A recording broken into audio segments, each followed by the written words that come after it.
What's going on, people? Welcome to another great episode of the Film Review. Movies, music, culture, and whatever else comes to our minds. We're the husband and wife team. I'm Crazy D. Tracey. Who review culture in film, music, and politics. So, let's see. Where do we want to begin today? First of all, you're dealing with the allergy season. You just took your mask off. Oh yeah, I mean, I take my mask. I wear my mask around year round because, listen, anyone who is not wearing a mask, they're building and they're stirring up the dust and the sand in Las Vegas. And around this season, around this time, everyone starts coughing and sick, yeah. And it goes, and it's not a cold. It's something that some people call desert fever, and people catch this. And I've known people who had to go back home to get tender loving care from their moms that had to travel back during the winter when it snowed back east. So just think about that. And this time of year, they call it flu season. So I know a couple of people they call it flu season, but most of the time when you go to the physician out here, they'll tell you that it's not a virus and it's anything like that. You just have to work through it. So keep your mask on, people, and don't catch what this is, because people start coughing and then it lasts until around April, May, the cough, and some people never get rid of the cough. And so that's some of the hazards. When you come out to Las Vegas, make sure you have your mask, especially if it's allergy season. But then we're all over, I guess, in allergy season. People are dealing with this. So. Yeah. What film are we doing? Okay. So before we open up, let me also say that this is brought to you by the Black Ice Chronicles, The Shifter, showing right now on Vimeo. You go to Vimeo and you search The Black Ice, that's BLKICE, together in one word, Black Ice. So The Black Ice Chronicles, The Shifter. It's the film that set it all off for one curator's choice in Hollywood at Fringe Fest Film Festival. And it is a romp. It will keep you on the edge of your seat. We put the film up against any film out there. The storyline, the acting, the editing, and just the plain delivery. Plus, I actually pressed up, we actually shot it in October. It was edited and then also packaged up into DVD, and then we actually had a premiere in my store at the time when we had the projector and we threw it up on the screen, and we had to show it 4 or 5 times because so many people came to see it. And it is worth $2.99, actually worth more. And so see this film for the October Halloween season. And so again, this is brought to you by the Black Ice Chronicles, The Shifter. Okay, so let's start with the elephant in the room, which is Kanye. He was at the White House, and we discussed that earlier. However, a new show has just debuted on HBO. It's executive produced by Lebron James. Yeah, The Shop. It's a really good show. And what happens is it is discussions. I would call it a discussion. It's kind of like an interview, but it's more like discussions inside of a barbershop where it's LeBron, the person that's asking questions, and the special guest. And the special guest, just so happened while all this is going on, was Drake. And so Drake felt at home and comfortable enough to open up on this program. And the interviewer asked him about what was the whole situation with him and Kanye West. And we'll have you pick up. Yeah, from there. It was eye-opening. It was a great interview. You can tell, LeBron and Drake, they stated, LeBron said Drake is like a brother, so they're real close. And Drake just opened up and gave his side of the story.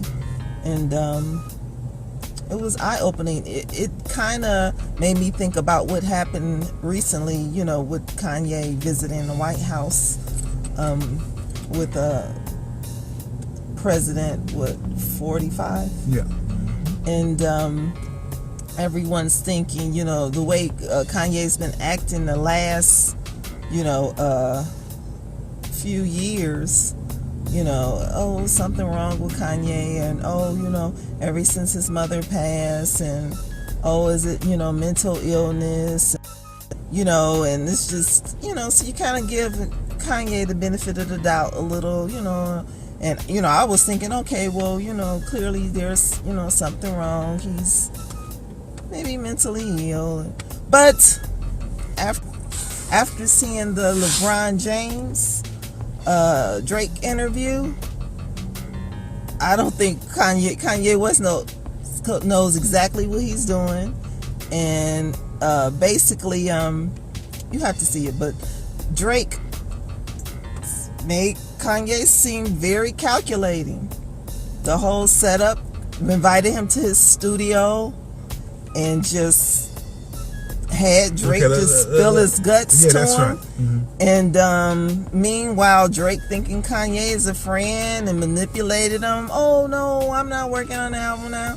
Meanwhile, he has Drake there helping him, with his album, and he told Drake his release date would be in October, and we all know that Kanye released his album during the summer. So, I mean, it was just all very calculating. You would have to see the interview. And I thought about when Kanye said, oh no, I didn't tell Pusha T all that information. I didn't know anything about Drake's child, or, I didn't know anything about that. But then you watch the interview, Drake told Kanye about his child. Because Kanye told him, I need to know everything there is. We need, I want to be the next Quincy Jones, and I want us to be able to work together. So you need to tell me everything about you. And I know you don't like to tell your release dates, but you can trust me. Tell me your release dates. And he's just pulling all this information out of Drake, and Drake is thinking, oh, this is my friend. He's like a big brother. And Kanye was just like getting that information out of him. And as Drake is telling this story, he's like pausing, and then you can tell that Drake is just kind of like a combination of disappointed and hurt because Kanye was somebody he trusted, and then a little bit of feeling like, damn, I was played. Because Drake mentions in this interview that his producer and close friend, like a brother to him, 40, told him, something doesn't seem right about this, and Drake said, oh no, Kanye's cool, we're just gonna go to the studio, and he's not working on his album or anything. And so 40 was right, like Drake said, 40 was right. 40 told him it didn't smell right, him inviting us down to Wyoming and getting all this information out of you and this and that. He said something didn't feel right about Kanye, and sure enough, 40 was correct. So, after watching that interview and listening to what Kanye said months ago about not having any knowledge of any of this, as far as Drake's child and, release dates and all this other stuff, I believed Kanye. I'm like, well, something's, there's something going on with Kanye. He's got to be honest what he's saying. He's not calculating. He's not, And then you watch the Drake interview, and then right out of Drake's mouth, no, I told Kanye this. He knew about my child. So I'm like, okay, well then Kanye lied. And then I'm sitting there watching the interview, like, damn, Kanye is calculating. He's a treacherous person. But very treacherous. If you haven't seen it, when we did the review on Quincy, which is on Netflix, about Quincy Jones, when he pulled down and he told him he wanted to be the next Quincy Jones, so you have to be open about your music and the direction you're going in, so I can help you with the production because I want to do that. And then that lured him in because everyone knows Quincy Jones, so he was able to lure him in with saying he wanted to be the next Quincy. Let me tell you something. What Drake said on there, Kanye West will never be a Quincy Jones. Kanye West is a great sampler. People often talk about hip hop, and they talk about people sampling, and we talked about hip hop before, but sampling is a mainstay because it started with the break of the DJ. So as far as the sampling situation is concerned, I find nothing wrong with that. How do you take the sample and make it sound new and original? Because that's what breaking beats were. That's where hip hop comes from. But Quincy Jones is a musician and an original. That's right. He's an originator. He takes it and he makes it original. So I will agree with that. But as far as that aspect of it, him being a sampler, I don't have any qualms with that. I mean, but that's fine that he samples, everyone, the majority of the people sample. Yeah. But the thing is that, when you look back and it's kind of like, oh, wow, he was a musical genius. And his lyrics were like, he was so woke. And then you go back and it's like, okay, yeah, well, he sampled like most of the other producers. And like, oh, okay. And you found out that people wrote for him, and then so like Rhymefest and others who are considered conscious artists, so it's like, okay, so he had conscious artists writing for him, and it makes sense now. So I'm like, okay, well then I really didn't know the real Kanye. Now I do, but I really didn't know Kanye. So it was it seems like it's a psychosis, which he is, but we will keep him responsible for what he does. It's a psychosis from what he said, sitting in front of Trump, that his father wasn't there and he didn't have a male figure, and so now Trump is his zaddy. I don't understand that. And he's not bipolar. Remember, he said he's sleep deprivation. Sleep deprivation is what Kanye calls it. So watch the interview. It's very eye-opening what Drake has to say, and he said that he had texted Lebron or called him and talked to him and told him he wasn't going to respond and he didn't want to disappoint Lebron. And LeBron said, we're brothers, we're family, you will never disappoint me.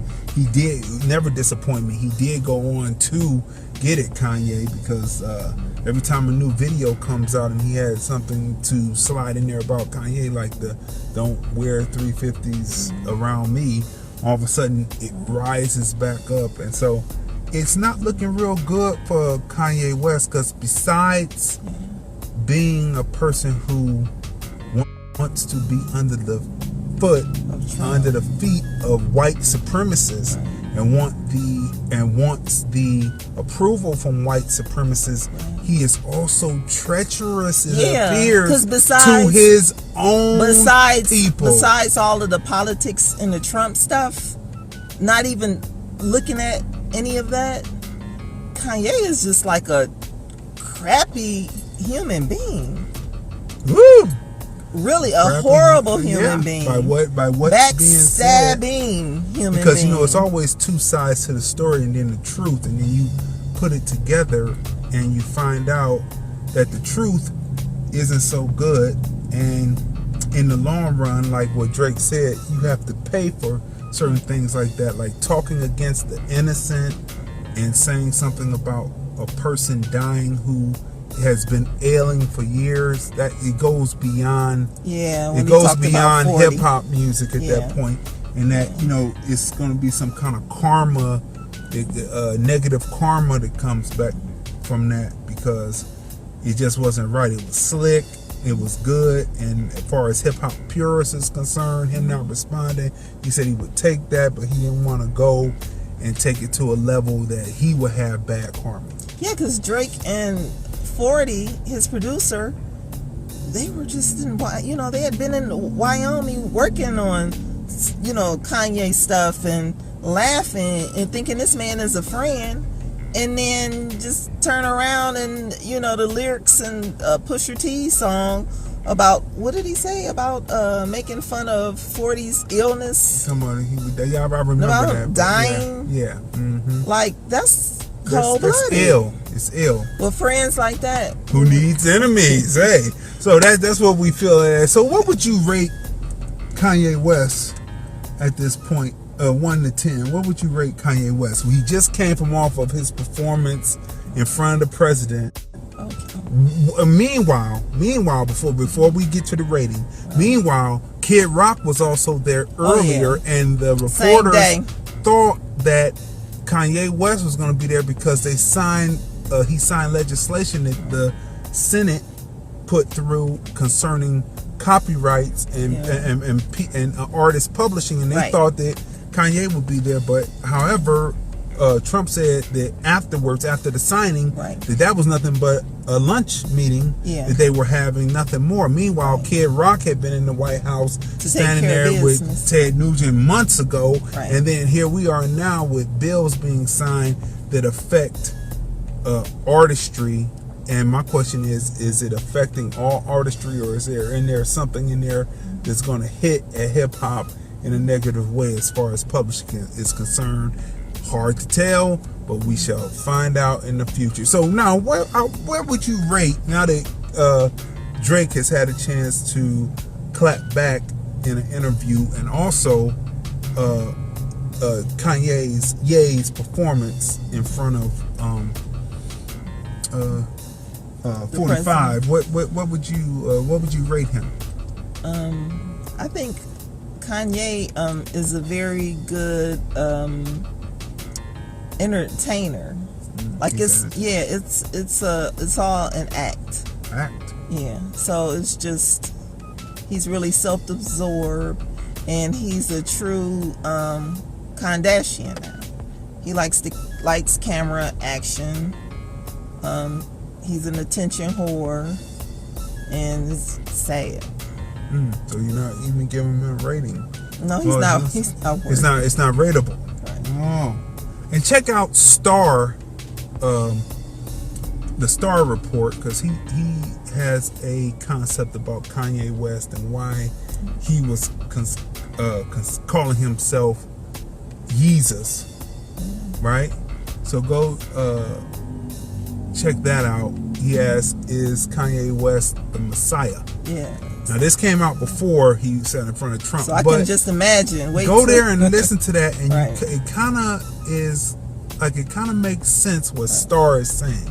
So I'm gonna not rate Kanye West either. So let's move along to our next piece, which is A Star Is Born, starring Lady Gaga and Bradley Cooper. Right. That's right. So, okay, so listen. We have been seeing this trailer for months. Right. If you don't go to the movies, they usually start playing the trailer about a month and a half out. But if you've been going to the movies, we've been seeing this trailer since summer. Was it the summer or was it the spring? Yeah, maybe. Or was it Christmas time? I mean last year. I mean, we have been seeing this trailer and seeing it. I said, well, finally, I'll be glad when this comes out, because back in the day, it's been remade 4 times. Well, made 1 time and remade 3 times. And the first time was with Fred March, was the tortured entertainer that was losing his grip, while his young female protege that later became his love interest, her star was rising. Then it moved over to Julie Garland playing the starlet that is branching up, and we don't even go into who the co-stars were. We go with the bigger names. And then came Barbara the Streisand. equally yoked stars in A Star Is Born, which were Barbara Streisand and Chris Christopherson. That's right. And then now this one, 2018, sees Lady Gaga and Bradley Cooper play the role. Now, for those, we're going to stick with the 1970s and the 2018. You can go back further and watch those other films, but we're going to stay more in contemporary times here. So I've only seen A Star Is Born, the one with Barbara Streisand, once, and I believe that was last year, or maybe it was 2 years ago. And see, my wife is a Barbara Streisand I wouldn't say fanatic, but she is very fond of Barbara Streisand's movies and her music, and so she was there. So I sat there and watched A Star Is Born, and you know what I had to come to the conclusion was I'm used to seeing Barbara Streisand sing the classics and sing, the standards, and she's more on a different level. But she was in there and she was kicking the what the European Americans were doing, which was the funk rock thing going on in there, right? Yeah. And so she was getting down, and I was like, look at Barbara Streisand, because I hooked onto Barbara Streisand with Yentl. Like Yentl, I love them with 80s, VHS. Went to the video store, we got it, and I was introduced to Barbara Streisand as a child because my mother, Barbara Streisand and Diana Ross, they did a song together. Okay. And then so from that point on, and then I would see her movies and as a child, and then hear her music, and eventually I was able to see A Star Is Born. I think I was like maybe a teenager or something. It was on TV. And it was a really good film, as well as all her other stuff. The one with her and Robert Redford, The Way We Were. Oh boy, so that's she not does a lot of tearjerkers. If that is not an annual piece to watch on Turner Classic Movies once a year in this family structure right here, that I don't know what it is. But let me tell you something. If you watch Yentl and you don't tear up on Papa, can you hear me? Papa, can you? Anyway, if you don't tear up on that, I don't know what's going on with you. But anyway, yeah, my favorite is The Star Is Born. Right. So she was funking it out in that. So of course, when we saw the trailer in the theater, first of all, I said Bradley Cooper as a kind of rockish pop country type dude with a country accent twang to his voice. I said, I don't know if he's gonna be able to hold that down or not. I really didn't think that he would be able to hold that down. I said, I don't believe it. We're not going to even go see this. And at first, it was a consensus that we were not going to see this film because it could not be as good as the Barbara Streisand version. And of course, I go back. I've seen Julie Garland and the Fred, and also the one that was earlier than Julie Garland with Frederick March. Yeah, I've seen both of those, and so but. Speaking of, this is contemporary times and something that was in the 70s. So I was like, no, I don't believe it. So they kept showing you the trailer. So we said, you know what? Let's see this film and then be able to give it an honest review, and maybe an honest and earnest review of it. So, and Receipt says hello. Okay. And then hi, Roland. Okay, so we open up it opens up, and it, like any great film today, it introduces you to the characters. So it opens up with does it open with Chris Christopherson? Does it open up with Bradley Cooper, or does it open up with Lady Gaga?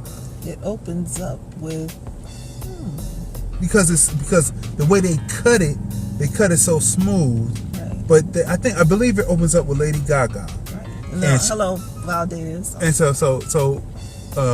yeah, it does, because she's a wait staff. Right. She's wait staff at a place, and you don't really know where the place is that she's wait staff at. Right. But it seems like it could be a hotel. Right. It appears. Right. And so she's singing that night at her favorite place where she used to be a bartender. Right. And they say, well, you still have to take out the garbage because you're not Lady Gaga or anybody. Right. You have to go take out the garbage. So she takes out the garbage, and then she walks, and so then it cuts to Bradley Cooper, character, who is a struggling singer. He has large audiences, but he hasn't had a hit record in years, but he's able to tour, but he's having problems with his hearing, Yeah. right? But Bradley Cooper was believable. His acting was superb. You forget you're watching Bradley Cooper. You do. Lady Gaga, she did great as well. I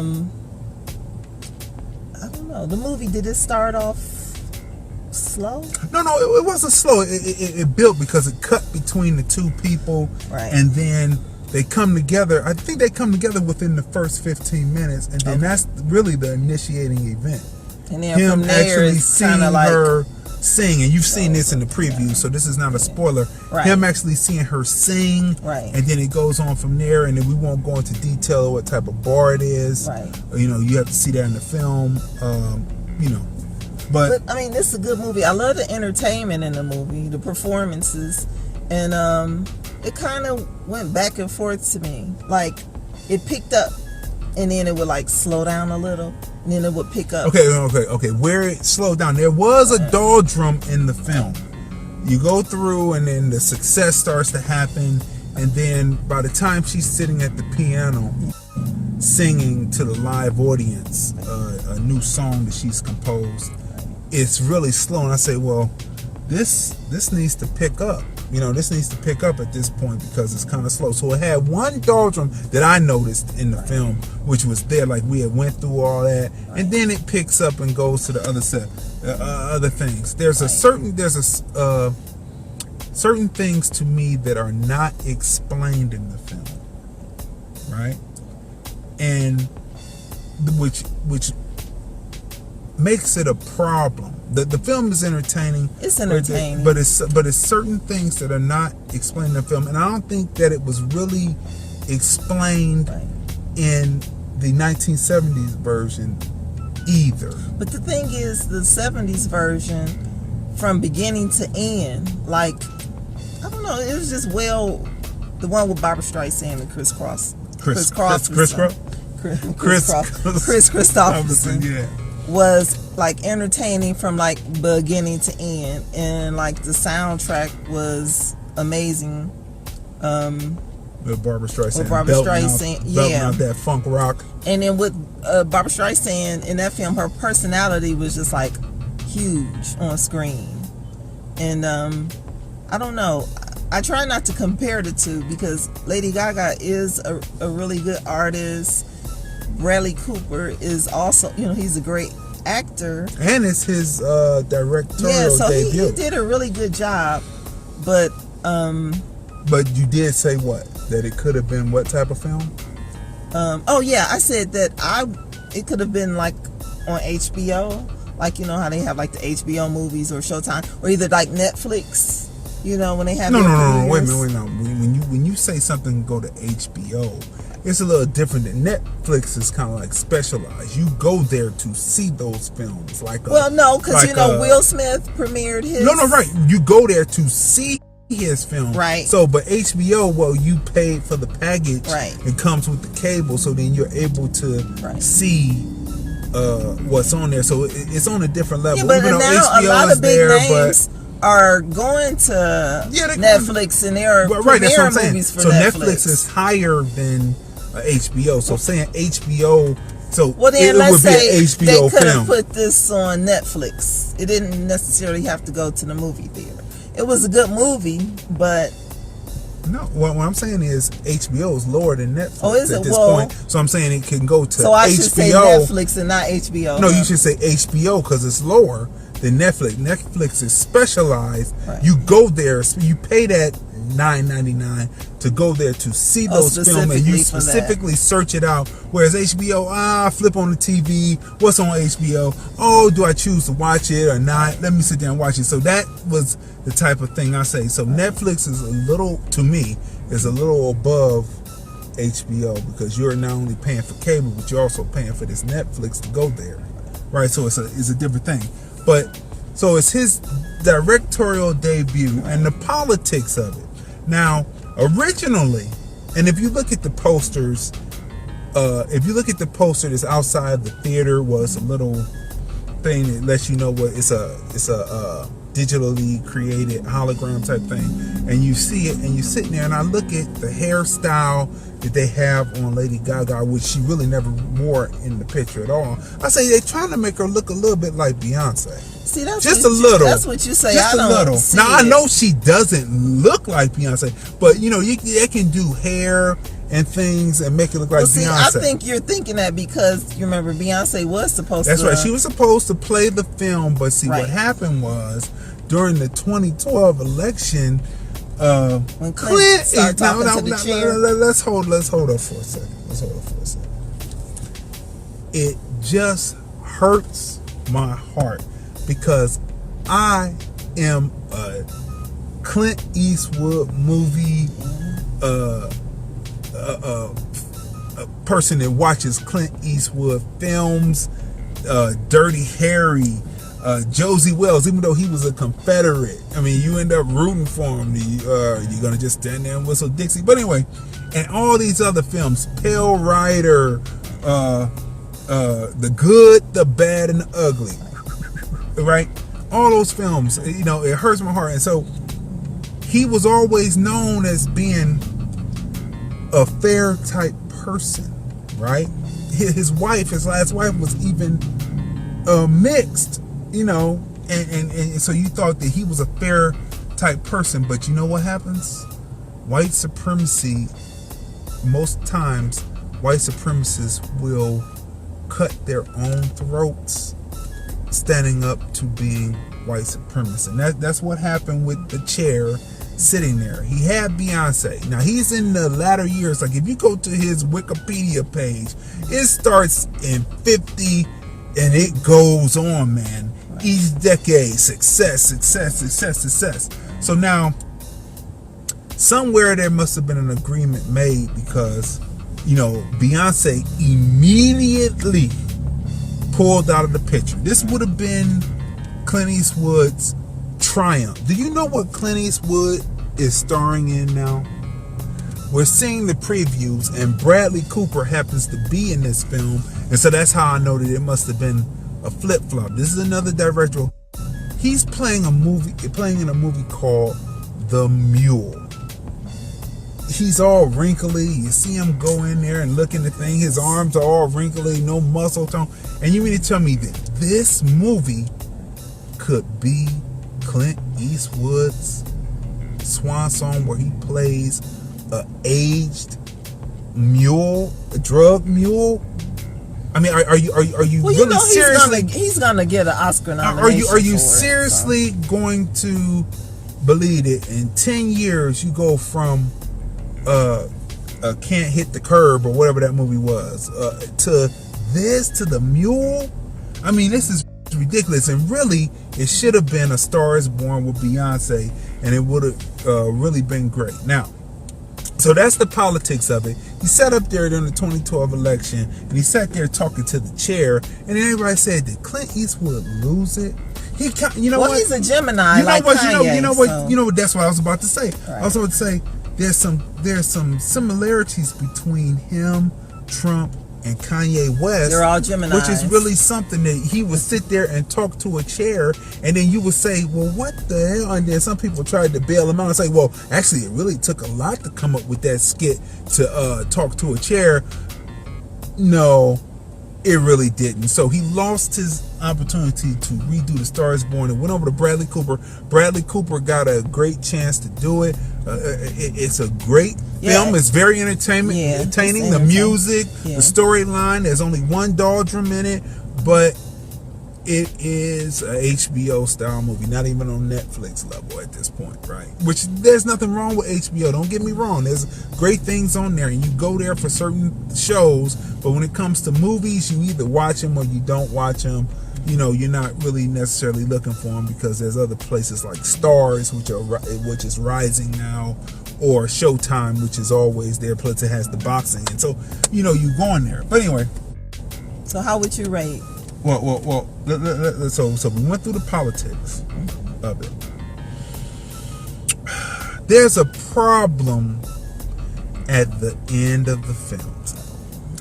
there's a problem at the end of the film. All of this happens, and it's really, again, not flushed out why he does what he does, just like in the Chris Christopherson version with Barbara Streisand in the 70s. It's really not hatched out. Like, it doesn't have not to. Not telling the movie, they do give you an idea of why he did. I mean, it's to you, you know, the average person doesn't make sense. But they do give you an idea of why he did what he did.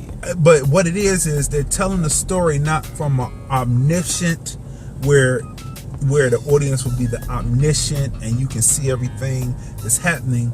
Is more told from, at that point the movie is told from her point of view, and it's told that way so that you don't really understand why he does it, and it's something that's afflicting him that you never really can tell in the film if she knows that it's afflicting him or not, which was driving me. Like, I'm like, does she know? Doesn't she know? When his brother and her talk closer to the end of the film, it's still never really said. It seemed like it was kind of rushed, like the movie, like some of the pieces didn't. Some of the pieces were missing. So, but at the end of the film, first of all, shout out to Linnell, because she was in the film and that had really been real life. Believe you me that Linnell would have taken care of the situation. But she's in the film. Shout out to her. Shout out to Dave Chappelle.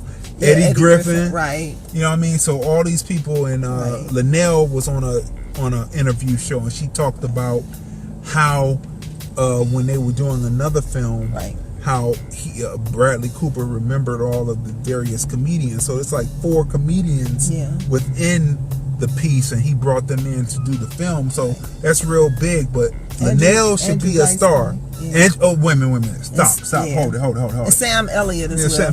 Sam Elliott. You know How the West Was Won. You know, I used to love that when that would come on, that miniseries that came on television. But Andrew Dice Clay,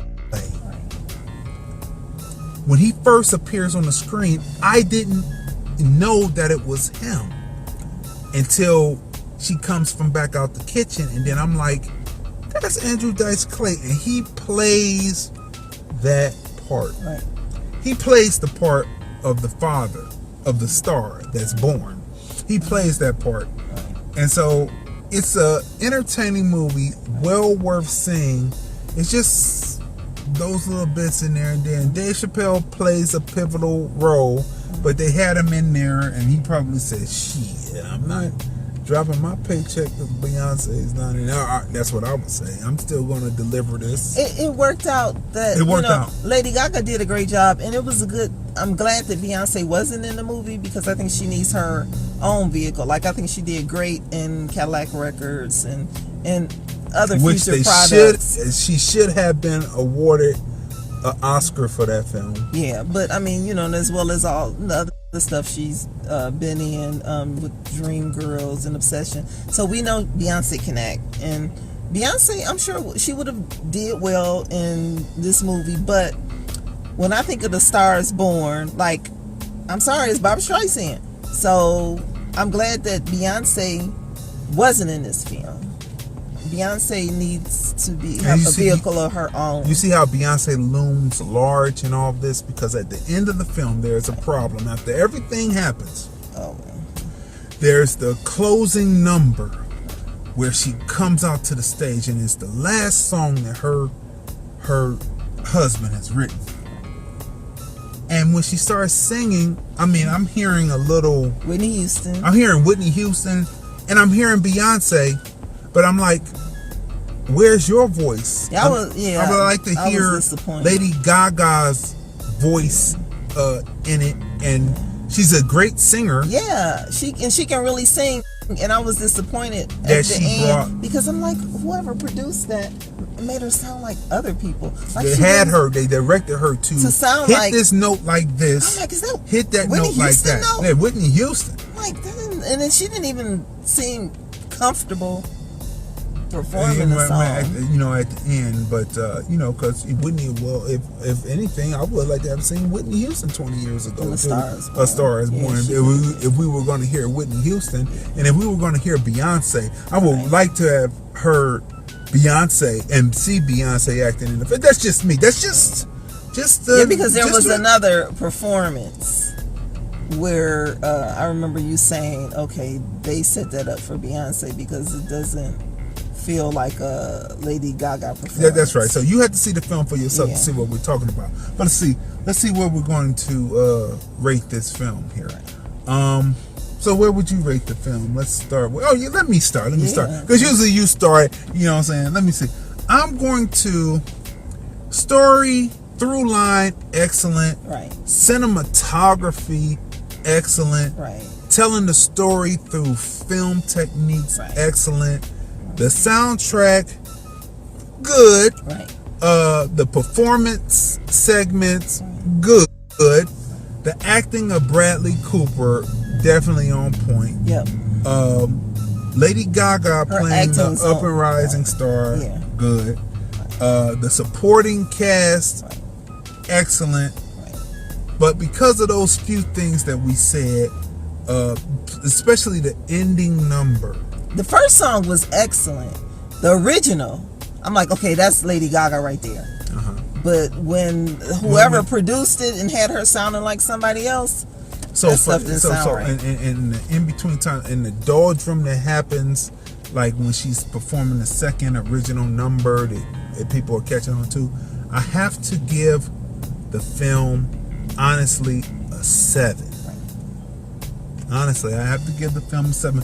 Just for those critiques. And then the big thing is, were there any racist tropes in it? No. I would say that there were not. And so, how about you? Me too. I agree. I give it a 7 also. It was a good film. It was entertaining. It's well worth going to see. For people who are Gaga fans, I mean, people were gonna love it. People were crying. People were crying coming out of the thing. I said, what are they crying for?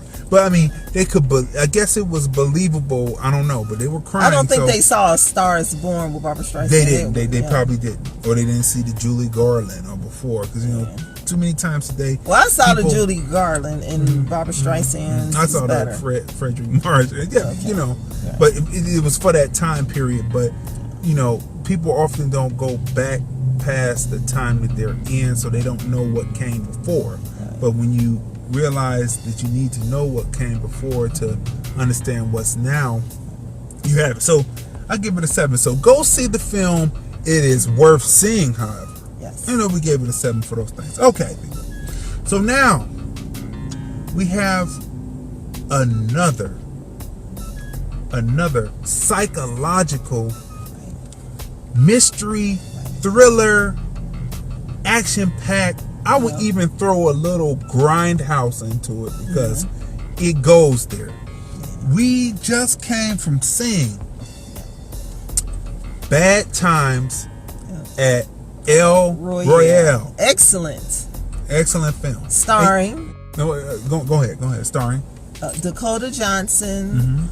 Chris Hemsworth, John Hamm, Jeff Bridges, and breakout stars Cynthia Erivo. That's right. Cynthia Erivo is not an African American actor. Oh, and Louis Pullman, because he pulled it out in the end. I haven't seen him before. I think he's like an up and coming. He may have had roles in other films, but nothing major like this. Breaks out, right? Yeah, he was great in this. Yeah, so she's not an African American artist. She is from England by way of Africa, or Africa by way of England. But she is she's here and she's doing her thing. She was in The Color Purple Broadway stage play. She's a singer. She can sing. And it is beautifully put together. So we're going to break it down. But let's say this again. Just before the film came out, they let you know that this was supposed to be another role that Beyonce was supposed to play. I didn't know that. I was surprised. I didn't know that. She was pregnant with the twins at the time, so she couldn't do it. So they couldn't do it. So, that's just another. However, so let's go through this, and we're going to tell you the difference between the Gaga film and her film. First of all, when you see the poster, you see that she has second billing. And so when we've been seeing this preview forever too, and I have been waiting. You're talking about Cynthia Rivo. Yeah. Okay. She gets second billing, and so I said, I know that she's not dying in this picture. So we have been waiting to see this picture, waiting. The trailer comes, and it comes on. I said, I can't wait to see this film. I thought it had come out last week. It came out this week. Yeah, when I would say I thought it came out last week, I thought it was a month ago, but it finally came out yesterday, and we see it today. So let me tell you that you will not be disappointed in this film. If you like Quentin Tarantino films, right, where it explores each actor, they are ensemble pieces, not the standard hero's journey, or write a script with one protagonist, one antagonist, and they're battling it out throughout the film. No, this is an ensemble piece. I love ensemble pieces, breaking the rules of what script writing is supposed to be. Love it. If you like that, if you like Robert Rodriguez films, you will love it. If you love films where they break it up and kind of bring in the silent movie situation where the title board comes up, moving you into different movements and different areas in time, you will love this picture. So, action from beginning to end. It opens up from beginning to end. Right. So it opens up with an extreme wide shot of a hotel room, and the guy comes in, and he's sitting there, and he seems like he's waiting for something. He comes in with a large oranges brown leather satchel. Yeah, but you're not going to tell. No, I'm not going to tell it. Okay. I'm just saying. He comes in with an orangish brown satchel. And from there, what is it? And then from there it takes off, and then you're flash forwarded to another time. And then this is where, so that's the initiating event that happens in the past. So you start, so what happens is, it's really a flashback. You really open the film with a flashback, and they tell you in film school, never have the initiating event happening in a flashback. It's supposed to happen in real time, REEL, which gives the illusion of real time, REAL. That's how it's supposed to be. But this is a flashback, then it flashes you forward. And so then you're introduced to each character gradually as they pull up to the Royale. And you're introduced to the character that Cynthia plays, and she gets out with a lot of luggage. We will say that, a lot of luggage. And then it comes there, and you've seen the trailer, so this is not a spoiler about them in there. And then the guy from Mad Men, he says, boy, you got to work on your delivery, but no place for fathers. Ham's acting, he played that part because you sitting there irritated. Like he played the heck out of that role. He did. He was really good. I mean, that's what I love about this movie, is just like to cast the characters, their personalities. You like this character, that one you couldn't stand because he had a shitty attitude, and his acting was superb. And then there was another Dakota Johnson from 50 Shades of Grey, Don Johnson and Melanie Griffith's daughter. Dakota Johnson, she played an excellent role as well. Her acting was superb, and her character, you started off kind of like, I don't know about her, but then in the end, what I love about the movie is with the flashback, you learn more about each character. So in the beginning, you may have a bad taste in your mouth for her, but by the time you learn more about her character, you sympathize and you understand her. So okay, so let's look at that. What's the guy's name? The director, Goddard. I can't think of his first name. but he's the director. But he is an auteur. An auteur is a person that puts their stamp on a film from the music that's played, how the cinematography is, how each shot is, how the actors, how to dress the actors, to the edit and directing. So the person is an auteur, and he is an auteur in this piece. They don't say that he actually edited it, but he is the person who did the cinematography. He wrote it, and he also directed the piece. So he is an auteur, and that's what an auteur is. You can have 3 out of the 4. As long as you have 3 out of the 4, that's what it is. Drew Goddard. That's right. So what's interesting in the trailer for television, now we got to get into a little bit of the politics.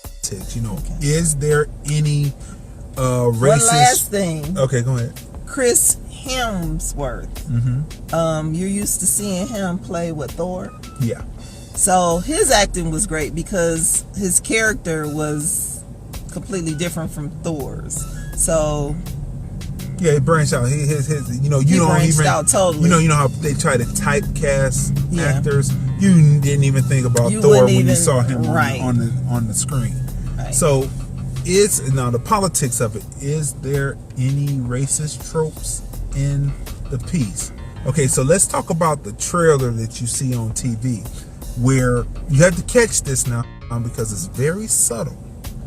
But in the film, you hear Chris Hemsworth say, do you want to choose red or black, good or evil, God or no God? So when he says that in the trailer, I'm like, okay, where is this? Because you have to catch it. When they say red or black, God or no God. And so you will say, well, why is black considered negative, whereas it would be equated with a devil? But when you see the film. But when you see the film. So that right there was slid in. It wasn't necessarily needed to be in the trailer, because I want to tell you why in a second, but it slid in. It's just something that supposed to go back into your subconscious and sit there, to inform your zeitgeist. But you let that slide out and let that go away. That was very interesting to me. So that's let's go see this film. However, the reason why it doesn't need to be in the trailer, because it's not even in the film. The sequence that he's talking about is there, but that aspect of what's good and evil and what's God and no God is in 2 different scenes. All right, people. So we're back. This is the conclusion of the film review. We were just talking about Bad Times at Al Royale, and we were talking about the Chris Hemsley character, and how the good, bad, red or black, God or no God was not even in the picture. So they split up 2 different scenes. Yeah, because in the previews and the trailer, it make it seem as if that was said, at the same time in the trailer, but it was in 2 different areas of the film. And that part that he actually says is not in the film at all. But the trailer was good because it put a lot of butts in the seats. It did. So, excellent film, really good. That's right. And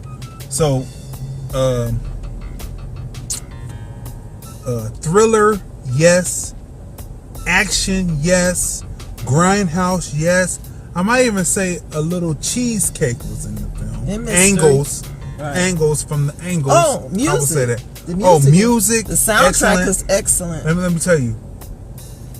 Old girl can sing. Yeah. And this is what we were talking about, the difference between A Star Is Born and this, where these were 2 vehicles that Beyonce was the first choice for.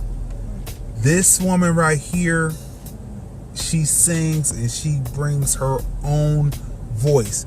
There is no Beyonce. There is no any other artist. It is all her artistry, her way of interpreting songs. It is all her. It is her voice. So we have to give it to her. Yeah, and if they remake this movie years from now, she was in the original, and it was her platform. That's how I feel about The Star Is Born. That's Barbara Streisand's movie. Although Lady Gaga did an excellent job.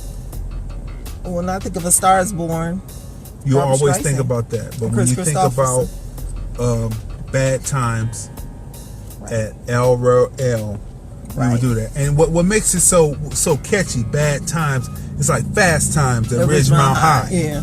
And so it's phonetically, it kind of rolls the same way. Right. So in closing, we want to say that this is another robust episode of the film review.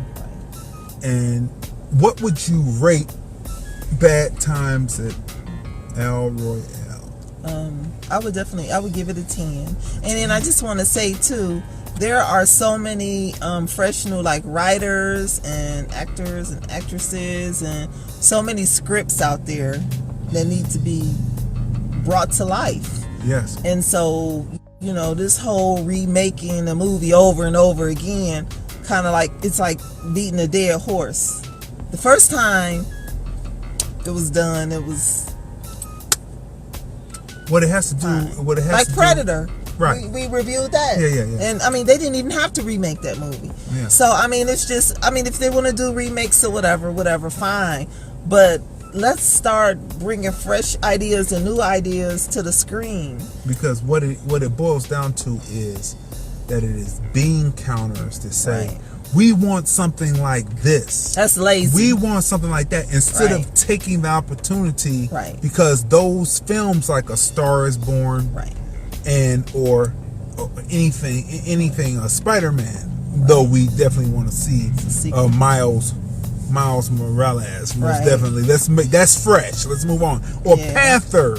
The way that Panther and those came are out. Series, right? Those are series. So what I'm saying is, I'm talking about like if somebody wanted to take over the helm and let's reboot this again, like they keep rebooting Batman, and they keep rebooting Superman. Like, quit doing that. Like, let's keep the stories moving along as if it's the same actor. If the actor shifts, keep the story moving on. We don't need to see a person's thought process on something and keep beating a dead horse. Let's bring something new. So Panther is like that, but then someone will say, well, I want to do a superhero movie, let's make it like Panther.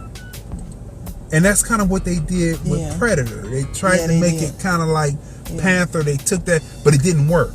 And so that's what it is. The new ideas, somebody had to take a chance on them. So take a chance on them, because a lot of the things that they take a chance on that are like remakes of something else, it flops anyway. So take a chance on it. So we want to see new artists writing, new script writers, new directors coming in and doing it, because this is the time for that to be happening, especially with the takeover of the studios. We've talked about that. Go back and check us out. So I give Bad Times a 10. I definitely give it a 10. Acting, through line, the story, the backstories to the various characters, what makes them move, the flashback sequences, the violence that's in the film, the grindhouse, the cheesecake, excellent, all 100%. I give it a 10. So see this film. What else do I want to say here before we close out? Again, this is brought to you by The Black Ice Chronicles, The Shifter. If you have not seen The Shifter, go to Vimeo. Type in The Black Ice Chronicles. That's BLKICE, all one word. The Black Ice Chronicles, The Shifter. It's on $2.99. Pay for that film. It will be the best $2.99 that you would pay. Yes, is excellent. It has, from beginning to end, it's action. From beginning to end, the soundtrack is nice. The acting is nice. The characters are fleshed out. Very. If you like, the writing is smart writing, and it's hilarious. Thank you. I pat myself. Thank you. If you like movies like this film that we just finished reviewing, Bad Times at El Royale, you will love the Black Ice Chronicles, The Shifter. It is my voice and my expression of what filmmaking should be about. And if I must say, it was and still is a success, and classic. You will not be disappointed. It is a cult classic, actually, and for all those different reasons. And there's something else that I want to say before we close. I thought of it, but I lost my train of thought. That's it. Did you know that the film review is now in podcast form on SoundCloud? You can go and actually listen to us. If you're not into seeing visuals and you're not into video, you can go right to the podcast on SoundCloud. The film review, Movies, Music, and Culture is what it is. Movies, Music, and Culture podcast. And you can listen to us on the station and listen to all of our different podcasts, and also you can see all of our podcasts in visual form on Vimeo. You just go there and you type the film review, Movies, Music, Culture, and whatever else comes to mind, and it will come up, and you can purchase your favorite ones on SoundCloud. It's complimentary, it's free. You just listen to the podcast. On the visuals, you can collect your favorite ones for you'll see what the prices are when you go there, but you can collect your favorite ones, because not only do we review film, the culture in film, but also the culture in music and the culture in politics, the culture in society. So there's always some gems that you can take with you and study and have and advance your knowledge bank, because we're talking more than just reviewing film. We're not basic people. So that's what we want to say about that. This has been another great episode of the film review, movies, music, culture, and whatever else comes to our mind. We are the husband and wife team. I'm Crazy D. I'm Tracey, who review culture in movies, music, society, and politics. And we will see you next time.